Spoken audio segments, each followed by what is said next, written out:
বাংলাদেশের হয়ে তো অনেকেই অনেক কিছু করতে চান, কিন্তু মঞ্চে গিয়ে তো কেউ কিছুই বলতে পারেন না, কেউ কিছু প্রদর্শন করতেও পারেন না। কিন্তু একটি মেয়ে যেখানে গিয়ে মঞ্চে গিয়ে বাংলাদেশের পক্ষ হয়ে মঞ্চে অভিনয় করে আজ বাংলাদেশকে ১ নম্বরে নিয়ে গেছে।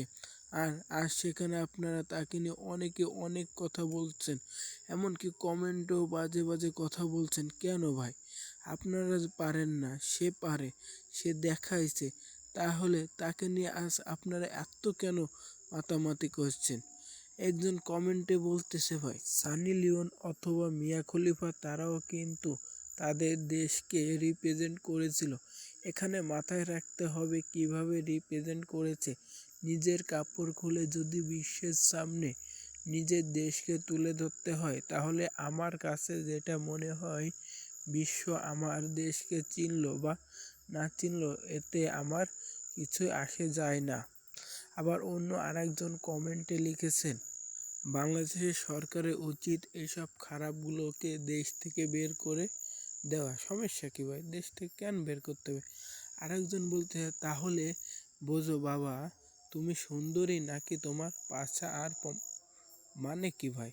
সে দেশের জন্য এত কিছু করছে আর আপনারা মানে তাকে নিয়ে আবার এটা কোনো কথা ভাই?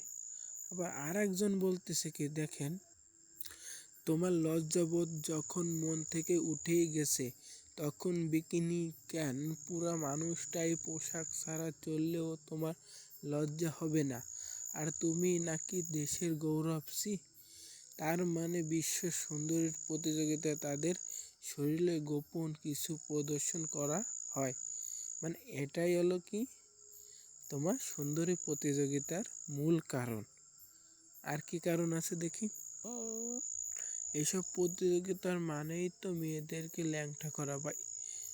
মিয়া খলিফার ভার্সন 2, মানে মিয়া খলিফার সাথে তুলনা হয়ে গেছে। আর কত কি আছে ভাই? আর তুমি একজন মুসলিম ঘরের মেয়ে হয়ে এসব জায়গায় না যাওয়াই ভালো ছিল। হ্যাঁ ভাই, ঠিকই বলেছেন।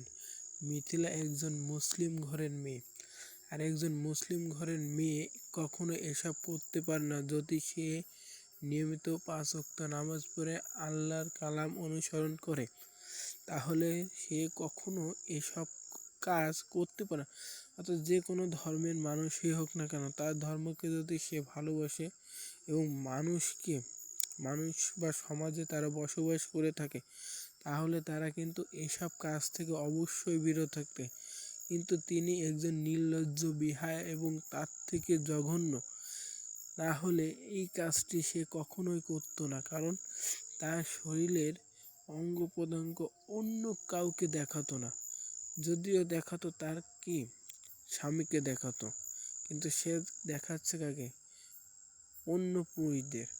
তাহলে সে কি হবে? একজন জাহান্নামী হবে, নিঃসন্দেহে একজন জাহান্নামী। আর এসব মহিলার থেকে আমাদের কি করানো উচিত? দূরে থাকা অবশ্যই উচিত। ধন্যবাদ, ভালো থাকবেন, সুস্থ থাকবেন, আল্লাহ হাফেজ।